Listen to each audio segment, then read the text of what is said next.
ऐगिरिनन्दिनि नन्दितमेदिनि विश्वविनोदिनि नन्दनुते गिरिवरविन्द्यशिरोधिनि वासिनि विष्णुविलासिनि विष्णुनुते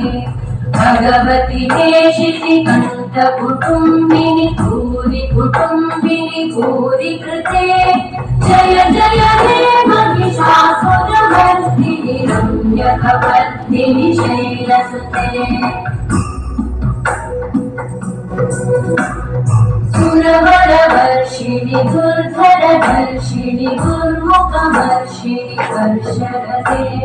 त्रिभुवनपोषिणि शङ्करतोषिणि कल्मषमोषिणि घोषरते धनुजनिरोषिणि दितिसुतरोषिणि दुर्मदशोषिणि सिन्धुसुते जय जय हे महिषा